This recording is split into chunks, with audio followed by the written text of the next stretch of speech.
I want to share two things with you this morning. ಈ ಬೆಳಗಿನ ಸಮಯದಲ್ಲಿ ಎರಡು ವಿಷಯಗಳನ್ನ ನಿಮ್ಮೊಟ್ಟಿಗೆ ಹಂಚಿಕೊಳ್ಳಲು ಇಷ್ಟಪಡ್ತೇನೆ. They are the first two promises in the New Testament. ಅವು ಹೊಸ ಒಡಂಬಡಿಕೆಯಲ್ಲಿ ಇರುವಂತ ಎರಡು ವಾಗ್ದಾನಗಳು. Moses brought the old covenant to Israel. ಮೋಶೆಯು ಹಳೆ ಒಡಂಬಡಿಕೆಯನ್ನ ತಂದನು ಇಸ್ರೇಲ್ಗೆ. Jesus, through the Holy Spirit, established a new covenant with man on the day of Pentecost. ಯೇಸು ಸ್ವಾಮಿ ಪವಿತ್ರಾತ್ಮನ ಮೂಲಕ ಪಂಚಶತಮ ದಿನದಂದು ಹೊಸ ಒಡಂಬಡಿಕೆಯನ್ನ ಮನುಷ್ಯರೊಟ್ಟಿಗೆ ಸ್ಥಾಪಿಸಿದರು. And many have not entered into that new covenant. ಆದರೆ ಅನೇಕರು ಇನ್ನೂ ಆ ಒಂದು ಹೊಸ ಒಡಂಬಡಿಕೆಯೊಳಗೆ ಪ್ರವೇಶ ಹೊಂದಿಲ್ಲ. I'm 85 years old now. ನನಗೀಗ 85 ವರ್ಷ ವಯಸ್ಸು. 66 years ago, when I was 19, I received Christ as my Savior. 66 ವರ್ಷಗಳ ಹಿಂದೆ ನಾನು 19ನೇ ವಯಸ್ಸಿನಲ್ಲಿರುವಾಗ ನಾನು ಯೇಸು ಕ್ರಿಸ್ತನನ್ನ ನನ್ನ ರಕ್ಷಕನನ್ನಾಗಿ ಸ್ವೀಕರಿಸಿಕೊಂಡನು. And 6 years after that, 60 years ago, ಇದರ 6 ವರ್ಷದ ನಂತರ ಅಂದ್ರೆ 66 ವರ್ಷಗಳ ಹಿಂದೆ the Lord called me to quit my job and serve Him full time. ಕರ್ತರು ನನ್ನನ್ನ ಕರೆದರು ಕೆಲಸವನ್ನ ಅಂದ್ರೆ ಉದ್ಯೋಗವನ್ನ ಬಿಟ್ಟು ತನ್ನನ್ನು ಸೇವೆ ಮಾಡಲು. And that's what I've been doing all these nearly 60 years. ಹತ್ರ 60 ವರ್ಷ ನಾನೀಗ ಅದನ್ನೇ ಮಾಡ್ತಾ ಇದ್ದೀನಿ. About 50 of those years or more have been in India. ಅದರಲ್ಲಿ 50 ವರ್ಷಕ್ಕಿಂತ ಹೆಚ್ಚು ನಾನು ಭಾರತ ದೇಶದಲ್ಲಿ ಸೇವೆ ಮಾಡಿದೆ. And I've been tremendously encouraged to see what the Lord has done. ಕರ್ತರು ಏನೆಲ್ಲ ಮಾಡಿದ್ದಾರಲ್ಲ ಅದರಿಂದ ನಾನು ಅದ್ಭುತವಾಗಿ ಪ್ರೋತ್ಸಾಹಗೊಂಡಿದ್ದೇನೆ. All the churches He's planted in many countries through the years. ಅನೇಕ ದೇಶಗಳಲ್ಲಿ ದೇವರು ತನ್ನ ಸಭೆಯನ್ನು ಸ್ಥಾಪಿಸಿದ್ದಾರೆ ಹಲವಾರು ವರ್ಷಗಳಲ್ಲಿ. But more than the joy of seeing people saved, there's something more that the Lord showed me which changed my life and changed the lives of many people with whom I've shared His word. ಜನರು ರಕ್ಷಣೆ ಹೊಂದುವುದರಲ್ಲಿ ನೋಡುವುದಕ್ಕೆ ಸಂತೋಷ ಪಡುವುದಕ್ಕಿಂತ ಇನ್ನೊಂದು ಹೆಚ್ಚಾಗಿ ಸಂತೋಷ ಪಡೋದು ಯಾವುದಪ್ಪ ಅಂದ್ರೆ ಅದನ್ನ ಕರ್ತರು ನನಗೆ ತೋರಿಸಿದ್ದಾರೆ. ಅದರಿಂದ ನನ್ನ ಜೀವಿತ ಬದಲಾಗಿದೆ ಮತ್ತು ಯಾರಿಗೆಲ್ಲ ಆತನ ವಾಕ್ಯವನ್ನು ಹಂಚಿಕೊಂಡಿದ್ದೀನಲ್ಲ ಅವರ ಜೀವಿತ ಕೂಡ ಬದಲಾಗಿದೆ. That's based on the two promises, the first two promises in the New Testament. ಅದು ಯಾವುದರ ಮೇಲೆ ಆಧಾರಗೊಂಡಿದೆಯಪ್ಪ ಅಂದ್ರೆ ಹೊಸ ಒಡಂಬಡಿಕೆಯಲ್ಲಿನ ಮೊದಲ ಎರಡು ವಾಗ್ದಾನಗಳಿಂದ. I'm sure all of you have at least read the Gospel of Matthew, the first book of the New Testament. ನನಗೆ ನಿಶ್ಚಯ ಇದೆ ನೀವೆಲ್ಲರೂ ಮತ್ತಾಯನು ಬರೆದ ಸುವಾರ್ತೆಯನ್ನ ಓದಿದ್ದೀರಿ ಅಂತ. ಅದು ಹೊಸ ಒಡಂಬಡಿಕೆಯ ಆ ಒಂದು ಮೊದಲ ಪುಸ್ತಕವಾಗಿದೆ. Do you all know the first two promises in the New Testament? ನಿಮಗೆಲ್ಲರಿಗೂ ಗೊತ್ತಿದೆ ಅಂದ್ಕೊಳ್ತೀನಿ ಹೊಸ ಒಡಂಬಡಿಕೆಯ ಮೊದಲ ಎರಡು ವಾಗ್ದಾನಗಳು. Well, let me share it with you. ನಾನು ನಿಮ್ಮೊಟ್ಟಿಗೆ ಅದನ್ನು ಹಂಚ್ಕೊಳ್ಳಕ್ಕೆ ಇಷ್ಟಪಡ್ತೇನೆ. The very first promise in the New Testament is in Matthew chapter 1. ಮೊದಲ ವಾಗ್ದಾನ ಹೊಸ ಒಡಂಬಡಿಕೆಯಲ್ಲಿ ಮತ್ತಾಯ 1ನೇ ಅಧ್ಯಾಯದಲ್ಲಿದೆ. It says there in verse 21, in the middle of that verse, 21ನೇ ವಚನ ಅದರ ಮಧ್ಯಭಾಗ, Jesus will save His people from their sins. ಯೇಸು ತನ್ನ ಜನರನ್ನು ಅವರ ಪಾಪಗಳಿಂದ ರಕ್ಷಿಸುವವನು ಎಂಬುದಾಗಿ ಅಲ್ಲಿದೆ. Now most Christians know that Jesus will save them from hell. ಅನೇಕ ಕ್ರೈಸ್ತರು ನಂಬಿಕೊಳ್ತಾರೆ ಯೇಸು ತಮ್ಮನ್ನು ನರಕದಿಂದ ತಪ್ಪಿಸಿ ಕಾಪಾಡ್ತಾನೆ ಅಂತ. But to be saved from hell is very different from being saved from our sins. ನಮ್ಮ ಪಾಪಗಳಿಂದ ರಕ್ಷಣೆ ಹೊಂದುವುದಕ್ಕಿಂತ ನರಕದಿಂದ ರಕ್ಷಣೆ ಹೊಂದುವಂತದ್ದು ಬಹಳ ವ್ಯತ್ಯಾಸವಾಗಿದೆ. Salvation from hell is in the future. ನರಕದಿಂದ ರಕ್ಷಣೆ ಹೊಂದುವಂತದ್ದು ಅದು ಭವಿಷ್ಯತ್. Salvation from sin is now. ಪಾಪದಿಂದ ರಕ್ಷಣೆ ಹೊಂದುವಂತದ್ದು ಈಗ ಪ್ರಸ್ತುತವಾಗಿದೆ. And the devil always tells us what's going to happen in the future. ಸೈತಾನನು ನಮಗೆ ಯಾವಾಗಲೂ ಹೇಳುವಂತದ್ದೇನಪ್ಪಾ ಅಂದ್ರೆ ಭವಿಷ್ಯತ್ನಲ್ಲಿ ಏನಾಗತ್ತೆ ಎಂಬುದಾಗಿ. So that we don't concentrate on what the Lord wants to do in us now. ಇವತ್ತು ನಮ್ಮ ಜೀವಿತದಲ್ಲಿ ಕರ್ತರು ಏನ್ ಕಾರ್ಯ ಮಾಡಬೇಕಂತ ಇಷ್ಟಪಡ್ತಾರಲ್ಲ ಅದರ ಕಡೆ ನಾವು ಗಮನ ಹರಿಸದೇ ಇರೋ ರೀತಿಯಲ್ಲಿ ಸೈತಾನನು ಮಾಡ್ತಾನೆ. So think about this promise. There's a lot of difference between saying Jesus will forgive your sin and He will save you from your sins. ಈ ವಾಗ್ದಾನದ ಕುರಿತಾಗಿ ನೀವು ಯೋಚಿಸ್ರಿ. ಯೇಸು ಸ್ವಾಮಿ ನಿಮ್ಮ ಪಾಪಗಳಿಂದ ನಿಮ್ಮನ್ನು ರಕ್ಷಿಸುತ್ತಾನೆ ಎಂದು ಹೇಳುವುದಕ್ಕೂ ಮತ್ತು ನಿಮ್ಮ ಪಾಪಗಳನ್ನ ಕ್ಷಮಿಸುತ್ತಾನೆ ಎಂದು ಹೇಳುವುದಕ್ಕೂ ವ್ಯತ್ಯಾಸ ಇದೆ. The second promise in the New Testament is in Matthew 3 and verse 11. ಎರಡನೇ ವಾಗ್ದಾನ ಹೊಸ ಒಡಂಬಡಿಕೆಯಲ್ಲಿ ಮತ್ತಾಯ 3:11 Jesus will baptize you in the Holy Spirit and fire. ಯೇಸು ಸ್ವಾಮಿ ನಿಮ್ಮನ್ನು ಪವಿತ್ರಾತ್ಮನಿಂದಲೂ ಬೆಂಕಿಯಿಂದಲೂ ಬಾಪ್ತಿಸ್ಮ ಮಾಡಿಸುವನು ಎಂಬುದಾಗಿ. Isn't it interesting that the Holy Spirit has put these two as the first promises in the New Testament? ಇದು ಒಂದು ಆಸಕ್ತಿಕರ ವಿಷಯ ಅಲ್ವಾ? ಹೊಸ ಒಡಂಬಡಿಕೆಯಲ್ಲಿ ಪವಿತ್ರಾತ್ಮನು ಈ ಒಂದು ಎರಡೂ ವಾಗ್ದಾನಗಳನ್ನ ಮೊದಲನೆಯದಾಗಿ ಇಟ್ಟಿದ್ದು. Moses came with an old covenant and Jesus came with a new covenant. ಮೋಶೆಯು ಹಳೆ ಒಡಂಬಡಿಕೆಯೊಂದಿಗೆ ಬಂದನು, ಯೇಸು ಸ್ವಾಮಿ ಹೊಸ ಒಡಂಬಡಿಕೆಯೊಂದಿಗೆ ಬಂದರು. And in the new covenant, it's not forgiveness of sins and going to heaven. ಹೊಸ ಒಡಂಬಡಿಕೆಯಲ್ಲಿ ಪಾಪವನ್ನ ಕ್ಷಮಿಸಿ ಪರಲೋಕಕ್ಕೆ ಹೋಗುವಂತದ್ದಷ್ಟೇ ಅಲ್ಲ, which is what most Christians think of as the gospel. ಅನೇಕ ಕ್ರೈಸ್ತರು ಇದನ್ನೇ ಸುವಾರ್ತೆ ಎಂಬುದಾಗಿ ಯೋಚನೆ ಮಾಡ್ತಾರೆ. That's a tremendous deception that the devil has put upon Christendom. ಸೈತಾನನು ಕ್ರೈಸ್ತತ್ವದಲ್ಲಿ ತಂದಿಟ್ಟಂತಹ ಅತಿ ದೊಡ್ಡ ವಂಚನೆಯಾಗಿದೆ ಇದು. To think that Jesus came just to forgive your sin and take you to heaven finally. No. ಇದ್ರ ಬಗ್ಗೆ ಯೋಚನೆ ಮಾಡ್ರಿ. ಯೇಸು ಸ್ವಾಮಿ ಕೇವಲ ಬಂದದ್ದು ನಿಮ್ಮ ಪಾಪಗಳನ್ನ ಕ್ಷಮಿಸಿ ಪರಲೋಕಕ್ಕೆ ತೆಗೆದುಕೊಂಡು ಹೋಗೋದು ಮಾತ್ರ ಇದ್ದಿದ್ರೆ ಇಲ್ಲ. It's because people have been blinded by the devil to these two promises. ಜನರು ಈ ಎರಡೂ ವಾಗ್ದಾನಗಳಿಗೆ ಕುರುಡರಾಗಿದ್ದಾರೆ ಸೈತಾನನಿಂದ. That Christians have such a bad testimony in the world today. ಇಂದು ಕ್ರೈಸ್ತರು ಇಡೀ ಲೋಕದಲ್ಲಿ ಕೆಟ್ಟ ಸಾಕ್ಷಿಗಳಾಗಿ ಹೊರಹೊಮ್ಮಿದ್ದಾರೆ. That Christian families have such a bad testimony. ಕ್ರೈಸ್ತ ಕುಟುಂಬಗಳು ಅತಿ ಕೆಟ್ಟ ಸಾಕ್ಷಿಗಳಾಗಿ ಹೊರಹೊಮ್ಮುತ್ತಿವೆ. And dear brothers and sisters, some of us God speaks to so that we can make it different in our homes and in our lives and put the devil to shame. ಪ್ರಿಯ ಸಹೋದರ ಸಹೋದರಿಯರೇ, ದೇವರು ನಿಮ್ಮೊಟ್ಟಿಗೆ ವೈಯಕ್ತಿಕವಾಗಿ ಮಾತನಾಡ್ತಿದ್ದಾರೆ ಎಂಬುದನ್ನು ನೆನೆಸ್ತೀನಿ. ನಿಮ್ಮ ಕುಟುಂಬದಲ್ಲಿ ಮತ್ತು ನಿಮ್ಮ ಜೀವಿತಗಳಲ್ಲಿ ವ್ಯತ್ಯಾಸ ಇರಬೇಕು ಎಂಬುದಾಗಿ ದೇವರ ಬಯಕೆಯಾಗಿದೆ. ಅದರಿಂದ ಸೈತಾನನನ್ನ ನೀವು ನಾಚಿಕೆಗೊಳಪಡಿಸಬೇಕು. So please take these promises very seriously. ಈ ಎರಡು ವಾಗ್ದಾನಗಳನ್ನ ಗಂಭೀರವಾಗಿ ತೆಗೆದುಕೊಳ್ಳ್ರಿ. What is the difference between being forgiven of our sins and being saved from our sins? ಪಾಪಗಳಿಂದ ಕ್ಷಮಿಸಲ್ಪಡುವುದಕ್ಕೂ ಪಾಪಗಳಿಂದ ರಕ್ಷಿಸಲ್ಪಡುವುದಕ್ಕೂ ಏನು ವ್ಯತ್ಯಾಸ ಹಾಗಾದ್ರೆ? I can be forgiven for getting angry. ನಾನು ಕೋಪ ಮಾಡಿಕೊಳ್ಳುವಂತದ್ದಕ್ಕೆ ಕ್ಷಮಾಪಣೆ ಹೊಂದಬಹುದು. Ask the Lord, please forgive me, Lord, I got angry. ಕರ್ತರೆ, ನಾನು ಕೋಪಗೊಂಡೆ, ಕ್ಷಮಿಸಿರಿ ಎಂಬುದನ್ನು ನೀವು ಕೇಳಬಹುದು. He'll forgive you. ಆತನು ನಿಮ್ಮನ್ನ ಕ್ಷಮಿಸುತ್ತಾನೆ ಕೂಡ. And many husbands and wives get angry regularly with each other and ಅನೇಕ ಗಂಡ ಹೆಂಡತಿಯರು ಒಬ್ರಿಗೊಬ್ರು ಕೋಪ ಮಾಡ್ಕೊಳ್ತಾನೆ ಇರ್ತಾರೆ ಪ್ರತಿನಿತ್ಯ. never think of being saved from anger, but really being forgiven of their anger. ಆದರೆ ಅವರು ಯೋಚಿಸುವುದಿಲ್ಲ ಆ ಒಂದು ಕೋಪದಿಂದ ತಾವು ರಕ್ಷಿಸಲ್ಪಡಬೇಕು ಅಂತ.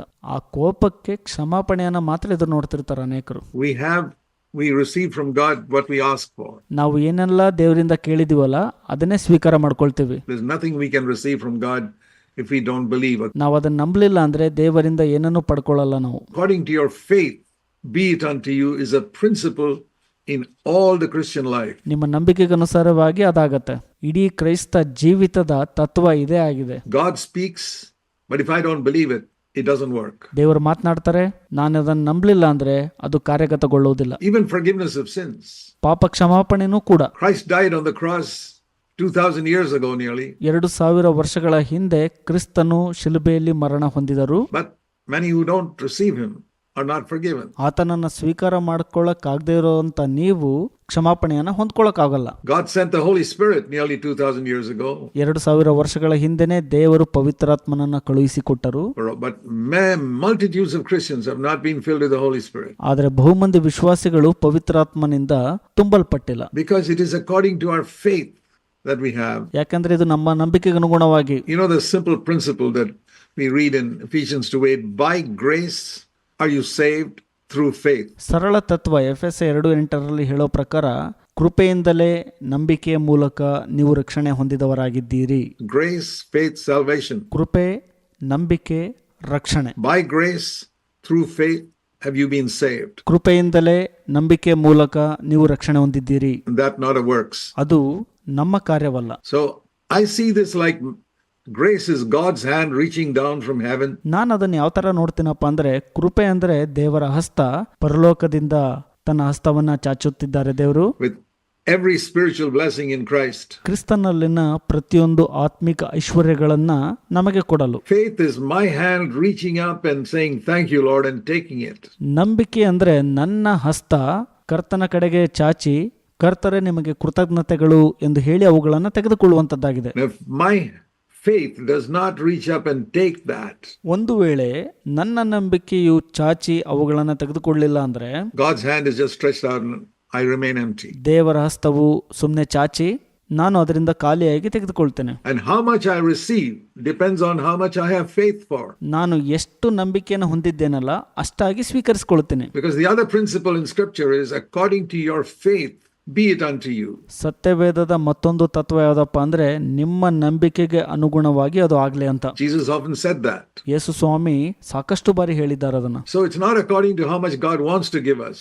ಅದು ದೇವರು ನಮಗೆ ಎಷ್ಟು ಕೊಡ ಬಯಸಬೇಕು ಎನ್ನುವುದು ಮುಖ್ಯ ಅಲ್ಲ. God may want to give us a lot, but I'll receive only according to the measure of my faith. ದೇವರು ನಮಗೆ ಅನೇಕ ವಿಷಯಗಳನ್ನು ಕೂಡ ಬಯಸುತ್ತಾರೆ. ನನ್ನ ನಂಬಿಕೆಯ ಅಳತೆಯ ಮೇರೆಗಷ್ಟೇ ನಾನು ಅವುಗಳನ್ನು ಸ್ವೀಕರಿಸಿಕೊಳ್ಳಲು ಸಾಧ್ಯ. So what is the difference between being forgiven of our sins and being saved from our sins? ಹಾಗಾದ್ರೆ ಏನು ವ್ಯತ್ಯಾಸ ನಮ್ಮ ಪಾಪಗಳಿಂದ ರಕ್ಷಿಸಲ್ಪಡುವುದಕ್ಕೂ ಮತ್ತು ನಮ್ಮ ಪಾಪ ಕ್ಷಮಾಪಣೆಗೂ? I told you the first promise is Matthew 1:21.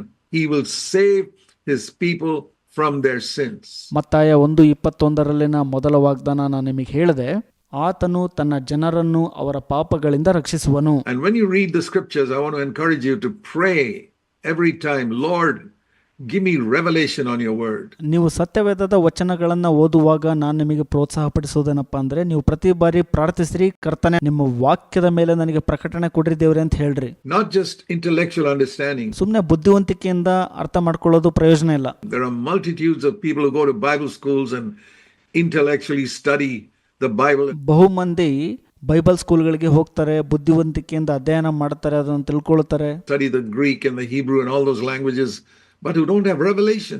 Greek, Hebrew ಎಂಬ ಭಾಷೆಗಳನ್ನು ಕೂಡ ಕಲಿತಾರೆ, ಆದರೆ ಅವರಿಗೆ ಪ್ರಕಟಣೆ ದೊರಕೋದಿಲ್ಲ. It's revelation from heaven that changes our life. ಪರಲೋಕದಿಂದ ಬರುವಂತ ಪ್ರಕಟಣೆಯು ನಮ್ಮ ಜೀವಿತವನ್ನ ಬದಲಾಯಿಸುತ್ತದೆ. You remember what the Lord told Peter? ಕರ್ತರು ಪೇತ್ರನಿಗೆ ಏನು ಹೇಳಿದ್ರಲ್ಲ ನೆನಪಿಡ್ರಿ. When Peter said, "You are the Christ, the Son of the living God," other people say they don't know who you are. Some say you're Jeremiah, some say you're Elijah. ಬೇರೆಯವರು ಹೇಳ್ತಾರೆ ನೀನು Elia ಮತ್ತು ಯೆರೆಮೀಯ ಅಂತ, ಆದರೆ ನಾನು ಹೇಳ್ತೀನಿ ನೀನು ಜೀವವುಳ್ಳ ದೇವರ ಮಗನು, ಕ್ರಿಸ್ತನು ಎಂಬುದಾಗಿ ಪೇತ್ರನು ಯೇಸುವಿಗೆ ಹೇಳ್ತಾನೆ. But Peter said, "I know you're the Christ, the Son of the living God." ಆದರೆ ಪೇತ್ರನು ಹೇಳುತ್ತಾನೆ ನೀನು ಜೀವವುಳ್ಳ ದೇವರ ಮಗನು ಎಂಬುದಾಗಿ. And Jesus said to Peter, "Blessed are you, Simon, because flesh and blood did not reveal this to you." ಯೇಸು ಸ್ವಾಮಿ ಪೇತ್ರನಿಗೆ ಹೇಳ್ತಾರೆ ನೀನು ಧನ್ಯನು, ಯಾಕೆಂದ್ರೆ ಮಾಂಸ ರಕ್ತವು ಇದನ್ನ ಪ್ರಕಟಿಸುವುದಿಲ್ಲ ಅಂತ. In other words, your human cleverness did not reveal this to you, but my Father from heaven gave you a revelation. ನಿಮ್ಮ ಮಾನವನ ಬುದ್ಧಿವಂತಿಕೆಯು ಇದನ್ನ ಪ್ರಕಟಿಸುವುದಿಲ್ಲ ಎಂಬುದಾಗಿ ಯೇಸು ಹೇಳಿದರ ಅರ್ಥ, ನನ್ನ ಪರಲೋಕದ ತಂದೆಯು ನಿನಗೆ ಪ್ರಕಟಣೆ ಕೊಟ್ಟಿದ್ದಾರೆ. Revelation is the great word in the New Testament. ಹೊಸ ಒಡಂಬಡಿಕೆಯಲ್ಲಿ ಪ್ರಕಟಣೆಯು ದೊಡ್ಡ ಪದವಾಗಿದೆ. Not understanding. ತಿಳುವಳಿಕೆ ಅಲ್ಲ. We read about understanding in the book of Proverbs. ಜ್ಞಾನೋಕ್ತಿಗಳ ಪುಸ್ತಕದಲ್ಲಿ ನಾವು ತಿಳುವಳಿಕೆ ಕುರಿತಾಗಿ ಓದುತ್ತೇವೆ. Yes, understanding is important. ತಿಳುವಳಿಕೆಯು ಬಹಳ ಮುಖ್ಯ, ಇಲ್ಲ ಅಂತಲ್ಲ. That's what the scribes had. ಅದನ್ನೇ ಶಾಸ್ತ್ರಿಗಳು ಕೂಡ ಹೊಂದಿದ್ದರು. They studied and studied and studied the Old Testament. ಅವರು ಹಳೆ ಒಡಂಬಡಿಕೆಯನ್ನು ಅಧ್ಯಯನ ಮಾಡ್ತಾ ಇದ್ರು ತುಂಬಾ. And they had a lot of understanding, but they still crucified Jesus Christ. ಅವರು ಹೆಚ್ಚು ತಿಳುವಳಿಕೆಯನ್ನು ಹೊಂದಿದ್ರು, ಹಾಗಿದ್ರೂ ಕೂಡ ಯೇಸು ಸ್ವಾಮಿಯನ್ನ ಶಿಲುಬೆಗೆ ಏರಿಸಿದ್ರು. But revelation is different. ಆದರೆ ಪ್ರಕಟಣೆಯು ವ್ಯತ್ಯಾಸವಾಗಿದೆ. Peter was not a scholar. ಪೇತ್ರನು ಶಾಸ್ತ್ರಿಗಳಾಗಿರಲಿಲ್ಲ. He could not have a Bible competition with those scribes. They would have beaten him outright. ಪೇತ್ರನು ಶಾಸ್ತ್ರಿಗಳೊಟ್ಟಿಗೆ ಸತ್ಯವೇದದ ಆ ಒಂದು ಚರ್ಚೆಗೆ ಇಳಿದಿದ್ರೆ ಅವರು ಪೇತ್ರನನ್ನ ಸೋಲಿಸ್ಬಿಡ್ತಿದ್ರು. But Peter got revelation. ಆದ್ರೆ ಪೇತ್ರನು ಪ್ರಕಟಣೆ ಹೊಂದಿದ್ದನು. And he saw things which those scribes did not see. ಆ ಶಾಸ್ತ್ರಿಗಳು ಏನ್ ನೋಡಲು ಅಶಕ್ತರಾಗಿದ್ದರಲ್ಲ ಅದನ್ನ ಪೇತ್ರನು ನೋಡಿದನು. And that's what we need. ಅದೇ ನಮಗೆ ಅವಶ್ಯವಾಗಿರುವಂತದ್ದು. Paul prayed for the Ephesian Christians. ಪೌಲನು ಎಫೆಸದ ಕ್ರೈಸ್ತರಿಗೆ ಪ್ರಾರ್ಥಿಸ್ತಾನೆ. In Ephesians 1 saying, "I pray that God will give you the spirit of revelation." ಎಫೆಸ 1:17 ಪೌಲನು ಹೇಳ್ತಾನೆ ಪ್ರಕಟಣೆಗಳ ಆತ್ಮವನ್ನು ನಿಮಗೆ ಅನುಗ್ರಹಿಸಲಿ ಅಂತ. And that's what I pray for myself and for all of you, and for wherever I preach, I say, Lord, ಅದಕ್ಕಾಗಿ ನನಗಾಗಿ ಮತ್ತು ನಿಮ್ಮೆಲ್ಲರಿಗಾಗಿ ನಾನು ಎಲ್ಲೇ ಹಂಚಿಕೊಂಡ್ರು ಕೂಡ ಅದನ್ನೇ ಪ್ರಾರ್ಥಿಸ್ತೇನೆ. they can understand my words. It goes from my head, my brain to their brain. ಅವರು ನನ್ನ ಮಾತುಗಳನ್ನು ಅರ್ಥ ಮಾಡ್ಕೋಬಹುದು, ಹೋಗ್ಬಹುದು. ಅದು ನನ್ನ ಮೆದುಳಿಂದ ಅವರ ಮೆದುಳಿಗೆ ಹೋಗಬಹುದು. And they can understand it and they think they've got it. They've not got it. ಅವರು ಅದನ್ನು ತಿಳ್ಕೋಬಹುದು. ಅವ್ರು ಅನ್ಕೋಬಹುದು ನಾವು ಅದನ್ನ ಪಡ್ಕೊಂಡ್ಬಿಟ್ಟಿದೀವಿ ಅಂತ. ಇಲ್ಲ, ಅದನ್ನು ಪಡ್ಕೊಂಡಿಲ್ಲ ಇನ್ನ ಅವರು. If the Holy Spirit gives them revelation in their heart, it will change their life. ಅವರು ತಮ್ಮ ಹೃದಯದಲ್ಲಿ ಪ್ರಕಟಣೆಯನ್ನ ಪವಿತ್ರಾತ್ಮನಿಂದ ಪಡ್ಕೊಳ್ಳೋದಾದ್ರೆ ಅವರ ಜೀವಿತ ಬದಲಾಗತ್ತೆ. Otherwise they'll just get some new thoughts. ಇಲ್ಲವಾದಲ್ಲಿ ಅವರು ಒಂದು ಹೊಸ ಯೋಚನೆಯನ್ನ ಪಡ್ಕೊಳ್ತಾರೆ. And say, "Oh, I learned something today." ನಾನು ಇವತ್ತೇನೋ ಒಂದು ಕಲ್ತಿದ್ದೀನಿ ಅಂತ ಅಂದ್ಕೊಳ್ತಾರೆ ಅಷ್ಟೇ. It's like going to school and learning spelling or multiplication. ಅದು ಶಾಲೆಗೆ ಹೋಗಿ ಗುಣಾಕಾರ, ಆ ಒಂದು ಕಾಗುಣಿತ, ಉಚ್ಚಾರ ಇಂಥವುಗಳನ್ನು ಕಲ್ತ್ಕೊಳ್ತಾರೆ. But revelation is different. It changes our life. ಅದು ಪ್ರಕಟಣೆ ವ್ಯತ್ಯಾಸವಾಗಿದೆ, ಅದು ನಮ್ಮ ಜೀವಿತವನ್ನು ಬದಲಾಯಿಸುವಂಥದ್ದು. And when you read the Bible, I want you to pray that God will give you revelation, not just understanding. ನೀವು ಸತ್ಯವೇದವನ್ನು ಓದುವಾಗ ನೀವು ಪ್ರಾರ್ಥಿಸಿಕೊಳ್ಳಬೇಕು, ಕರ್ತರೆ ನನಗೆ ಪ್ರಕಟಣೆಯನ್ನ ದಯಪಾಲಿಸ್ರಿ, ಬರೀ ತಿಳುವಳಿಕೆ ಅಲ್ಲ ಅಂತ. There are two ways I can read the Bible. One is just with my mind. ನಾನು ಎರಡು ವಿಧದಲ್ಲಿ ಸತ್ಯವೇದವನ್ನು ಓದಬಹುದು. ಒಂದು ನನ್ನ ಮನಸ್ಸಿನಲ್ಲಿ, And the other is to pray, open my eyes, Lord, that I may see wondrous things out of your word. ಮತ್ತೊಂದು, ಕರ್ತರೆ ನನ್ನ ಕಣ್ಣನ್ನ ತೆರೀರಿ, ನಾನು ಈ ವಾಕ್ಯದ ಅದ್ಭುತಗಳನ್ನ ಪಡ್ಕೋಬೇಕು ಅಂತ ಪ್ರಾರ್ಥಿಸ್ಬೇಕು ನೀವು. And that's how I pray even today. ಆ ರೀತಿಯಾಗಿ ನಾನು ಇವತ್ತು ಕೂಡ ಪ್ರಾರ್ಥಿಸ್ತೀನಿ. Even though I've been studying the Bible every day for 66 years almost. ನಾನು 66 ವರ್ಷಗಳಿಂದ ಸತ್ಯವೇದವನ್ನ ಪ್ರತಿದಿನ ಓದ್ತೇನೆ, ಯಾವಾಗ್ಲೂ. And I'm constantly getting revelation. ಪ್ರತಿ ಬಾರಿ ನಾನು ಸತತವಾಗಿ ಪ್ರಕಟಣೆಗಳನ್ನ ದೊರಕಿಸಿಕೊಳ್ಳುತ್ತೇನೆ. Now, even today, when I was preparing for this message, ಇವತ್ತು ಕೂಡ ಈ ಸಂದೇಶಕ್ಕಾಗಿ ನಾನು ಸಿದ್ಧಗೊಳ್ಳುವಾಗ I was reading Matthew 1:21. ಮತ್ತಾಯ 1:21 ನಾನು ಓದುತ್ತಿದ್ದೆ. And it says there, Mary will bear a son. ಅಲ್ಲಿ ಹೇಳತ್ತೆ, ಮರಿಯಳು ಒಬ್ಬ ಮಗನನ್ನ ಹೆರುವಳು ಅಂತ. And you will call his name Jesus. ಆತನ ಹೆಸರನ್ನ ಯೇಸು ಎಂದು ಕರೆಯಬೇಕು ಅಂತ. And he will save his people from their sins. And I said, Lord, give me some revelation. ಆತನು ತನ್ನ ಜನರನ್ನ ಪಾಪಗಳಿಂದ ರಕ್ಷಿಸುವನು. ಕರ್ತರೆ, ಇದ್ರ ಬಗ್ಗೆ ನಂಗೆ ಸ್ವಲ್ಪ ಪ್ರಕಟಣೆ ಕೊಡ್ರಿ ಅಂತ ಕೇಳಿದೆ. Something I haven't seen before in this verse. ನಾನು ಈ ವಚನದಲ್ಲಿ ಹಿಂದೆಂದೂ ನೋಡಿಲ್ಲ ಆತರ. I mean, I've read this verse for 66 years. 66 ವರ್ಷಗಳಿಂದ ಈ ವಚನವನ್ನ ನಾನು ಓದಿದ್ದೇನೆ. And the Lord showed me something in that verse today. ಕರ್ತರು ಇವತ್ತು ಕೂಡ ಆ ವಚನದಲ್ಲಿ ಏನೋ ಒಂದು ಹೊಸದನ್ನ ತೋರಿಸಿದ್ರು ನಂಗೆ. And that was, ಅದು ಏನಪ್ಪಾ ಅಂದ್ರೆ, just like it says in the first part of the verse, ಆ ಮೊದಲ ಭಾಗ ಹೇಳೋ ಪ್ರಕಾರ, that Mary will, W-I-L-L, will bear a son. ಮರಿಯಳು ಅಂದ್ರೆ ಆಕೆಯು ಒಬ್ಬ ಮಗನನ್ನು ಹೆರುವಳು. The second part of that verse, Jesus will save you from your sin. ಎರಡನೇ ಭಾಗ ವಚನದ್ದು, ಯೇಸು ಅಂದ್ರೆ ಆತನು ತನ್ನ ಜನರನ್ನು ಅವರ ಪಾಪಗಳಿಂದ ರಕ್ಷಿಸುವನು ಅಂತ. It's as certain as the other. ಅದು ಒಂದಕ್ಕೊಂದು ಮುಂದಾಗಿ ತಿಳಿಸುವಂತದ್ದು. Did Mary bear a son? Yes. ಮರಿಯಳು ಮಗುವನ್ನ ಹೆರುವಳ? The promise was she will, and she did bear a son. ಹೌದು, ವಾಗ್ದಾನ ಹೇಳತ್ತೆ ಅವಳು ಹೆರುವಳು ಅಂತ, ಆಕೆ ಹೆರುತ್ತಾಳೆ. Now the second part of that verse, he will save you from your sins. Can he do it? ಆ ವಚನದ ಎರಡನೇ ಭಾಗ, ಆತನು ನಿಮ್ಮ ಪಾಪಗಳಿಂದ ರಕ್ಷಿಸುವನ, ಆತನ ಮಾಡ್ತಾನ? Yes, he'll do it. ಹೌದು, ಖಂಡಿತ ಆತನು ಮಾಡ್ತಾನೆ. But ಆದ್ರೆ it wasn't automatic. ಅದು ತನ್ನಿಂದ ತಾನಾಗೆ ಆಗುವಂತದ್ದಲ್ಲ. When the angel came to Mary and told her, ದೂತರು ಮರಿಯಳ ಬಳಿಗೆ ಬಂದಾಗ ಆಕೆಗೆ ಹೇಳ್ತಾರೆ, you're going to bear a son. ನೀನು ಮಗುವನ್ನ ಹೆರುವಿ ಅಂತ. You know, a virgin bearing a child would be the most scandalous thing in Nazareth. ಕನ್ಯೆಯು ಮಗುವನ್ನ ಹೇರುವಂತದ್ದು ನಜರೇತಿನಲ್ಲಿ ಬಹಳ ಒಂದು ಅಕ್ರಮವಾದಂತ ಒಂದು ವಿಷಯವಾಗಿತ್ತದು. And Mary knew as a young girl what it would cost her. ಮರಿಯಳು ಒಬ್ಬ ಯೌವನಸ್ಥ ಕನ್ಯೆ ಆಗಿದ್ದಳು. ಆಕೆಗೆ ಬೆಲೆ ತೆತ್ತುವಂತದ್ದು ಎಷ್ಟಿರಬಹುದಾಗಾದ್ರೆ? Her reputation as a pure girl would go. ಆಕೆಯ ಒಂದು ಘನತೆ ಅಥವಾ ಹೆಸರು, ಶುದ್ಧ ಕನ್ಯತ್ವ ಅನ್ನುವಂಥದ್ದು ಅಲ್ಲಿಂದ ಹೊರಟೋಗ್ಬಿಡತ್ತೆ. The people in Nazareth would not know that an angel came and told her and the Holy Spirit came upon her and produced that baby. Nobody would know that. ಮರಿಯಳ ಬಳಿಗೆ ದೂತರು ಬಂದರು, ಪವಿತ್ರಾತ್ಮನಿಂದ ಆಕೆಯು ಮಗುವನ್ನ ಹೆತ್ತಳು. ಇವೆಲ್ಲ ನಜರೇತಿನ ಜನರಿಗೆ ಗೊತ್ತಿರಲಿಲ್ಲ. Because such a thing has never happened in the history of man. ಇತಿಹಾಸ ಅಂದ್ರೆ ಮಾನವನ ಇತಿಹಾಸದಲ್ಲೇ ಇದೆಂದಿಗೂ ಆಗಿರಲಿಲ್ಲ. Everybody would presume this young 18-year-old girl was unfaithful. ಪ್ರತಿಯೊಬ್ಬರು ನಿಶ್ಚಿತ ಮಾಡ್ಕೊಂಡಿದ್ದೇನಪ್ಪ ಅಂದ್ರೆ ಈ ಒಬ್ಬ 18 ವರ್ಷದ ಯುವತಿ ಅಪನಂಬಿಗಸ್ತಳು ಅಂತ. She's engaged to Joseph and she was unfaithful. ಈಕೆಯು ಯೋಸೇಫನೊಟ್ಟಿಗೆ ನಿಶ್ಚಿತಾರ್ಥ ಮಾಡಿಕೊಂಡು ಆತನಿಗೆ ಅಪನಂಬಿಗಸ್ತಳಾಗಿದ್ದಾಳೆ. And she's become pregnant already. ಈಗಾಗಲೇ ಆಕೆ ಗರ್ಭ ಧರಿಸಿ ಮಗುವನ್ನ ಹೆರಲು ಸಿದ್ಧಳಾಗಿದ್ದಾಳೆ. And Mary knew that. ಮರಿಯಳಿಗೆ ಅದು ಗೊತ್ತಿತ್ತು. And the angel came and said to Mary, ದೂತರು ಮರಿಯಳಿಗೆ ಬಂದು ಹೇಳಿದ್ರು, you read this in Luke chapter 1. ಲೂಕ 1ರಲ್ಲಿ ಅದನ್ನ ಓದ್ಕೊಳ್ರಿ ಬೇಕಾದ್ರೆ. The Holy Spirit will come upon you, verse 35. 35ನೇ ವಚನ, ಪವಿತ್ರಾತ್ಮನು ನಿನ್ನ ಮೇಲೆ ಬರುವನು, and the holy child born of you will be called the Son of God. ನಿನ್ನಿಂದ ಹುಟ್ಟುವ ಆ ಪವಿತ್ರವಾದ ಶಿಶುವು ದೇವರ ಮಗನೆಂದು ಕರೆಯಲ್ಪಡುವುದು. And Mary said immediately, ತಕ್ಷಣಕ್ಕೆ ಮರಿಯಳು ಹೇಳ್ತಾಳೆ, she didn't say, Lord, protect my name will be scandalized. ಕರ್ತರೆ, ನನ್ನ ಹೆಸರು ಹಾಳಾಗ್ತಾ ಇದೆ, ನನ್ನ ಹೆಸರನ್ನ ಸಂರಕ್ಷಿಸು ಎಂಬುದಾಗಿ ಪ್ರಾರ್ಥಿಸಲಿಲ್ಲ ಆಕೆ. He said in Luke 1:38, ಲೂಕ 1:38 ಆಕೆ ಹೇಳ್ತಾಳೆ, behold the handmaid of the Lord. ನೋಡು, ನಾನು ಕರ್ತನ ದಾಸಿ ಎಂಬುದಾಗಿ ಹೇಳ್ತಾಳೆ. That means I'm your servant, your bond slave. ಅದರ ಅರ್ಥ ನಾನು ನಿನ್ನ ಸೇವಕಳು, ನಿನ್ನ ದಾಸಿ. May it be done to me according to your word. That's all she said. ನಿನ್ನ ಮಾತಿನಂತೆ ನನಗೆ ಆಗಲಿ, ಅಷ್ಟೇ ಹೇಳಿದ್ದು. First she said, how can this be? ಮೊದಲು ಆಕೆ ಇದು ಹೇಗಾದೀತು ಅಂತ ಕೇಳ್ತಾಳೆ. Verse 34, I'm a virgin. 34ನೇ ವಚನ, ನಾನು ಇನ್ನು ಕನ್ಯೆ ಅಂತ ಹೇಳ್ತಾಳೆ ಆಕೆ.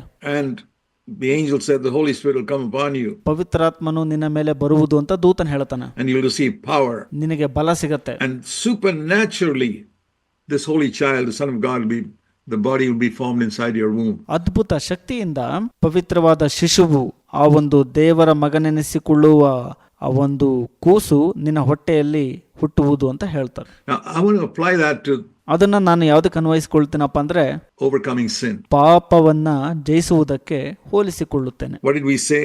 See in Matthew 1:21. ಮತ್ತಾಯ 1:21 ಪ್ರಕಾರ ನಾವೇನ್ ಹೇಳ್ಬೇಕು? Mary will bear a son. ಮರಿಯಳು ಮಗುವನ್ನ ಹೆರುವಳ. Definite. ನಿಶ್ಚಯವಾಗಿ. Jesus will save you from your sin. ಯೇಸು ನಿಮ್ಮನ್ನು ನಿಮ್ಮ ಪಾಪಗಳಿಂದ ಖಂಡಿತವಾಗಿ ರಕ್ಷಿಸುವನು. Put those two together. ಇವೆರಡನ್ನ ಒಟ್ಟಾಗಿ ಸೇರಿಸಿ ಓದ್ರಿ. Mary will bear a son. ಮರಿಯಳು ಮಗುವನ್ನ ಹೆರುವಳು. Did she bear a son? ಆಕೆ ಮಗುವನ್ನ ಹೆತ್ತಳ.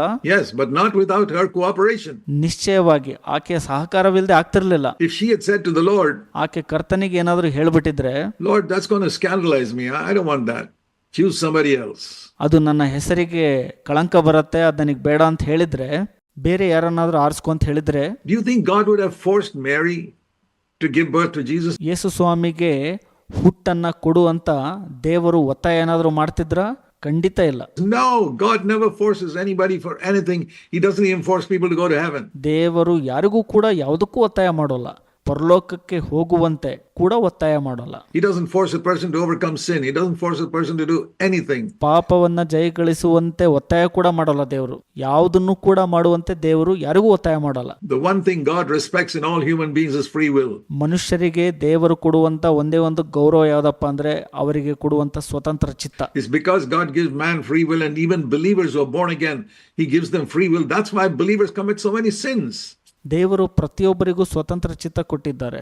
ಹೊಸದಾಗಿ ಹುಟ್ಟಿದಂತ ವಿಶ್ವಾಸಿಗಳಿಗೂ ಕೂಡ ಸ್ವತಂತ್ರ ಚಿತ್ತವನ್ನ ದೇವರು ಕೊಟ್ಟಿದ್ದಾರೆ. ಅದಕ್ಕಾಗಿ ಅನೇಕರು ಪಾಪವನ್ನ ಮಾಡಿಬಿಡ್ತಾರೆ. Because they have free will. ಯಾಕಂದ್ರೆ ಅವರಿಗೆ ಸ್ವತಂತ್ರ ಚಿತ್ತ ಇದೆ. And they don't surrender their will to Christ. ಅವರು ತಮ್ಮ ಚಿತ್ತವನ್ನ ಕ್ರಿಸ್ತನಿಗೆ ಶರಣಾಗತಿ ಮಾಡಿರೋದಿಲ್ಲ. So God would never have forced Mary to produce the baby Jesus through her womb if she had not submitted and said, Lord, I submit to you. ಮರಿಯಳು ಒಂದು ವೇಳೆ ಅಧೀನವಾಗಲು ಮನಸ್ಸು ಮಾಡಲಿಲ್ಲ ಅಂದಿದ್ರೆ, ದೇವರು ಮರಿಯಳಿಗೆ ಯೇಸುವನ್ನ ಆಕೆಯ ಗರ್ಭದಲ್ಲಿ ಧರಿಸುವಂತೆ ಎಂದಿಗೂ ಒತ್ತಾಯ ಮಾಡ್ತಿರಲಿಲ್ಲ.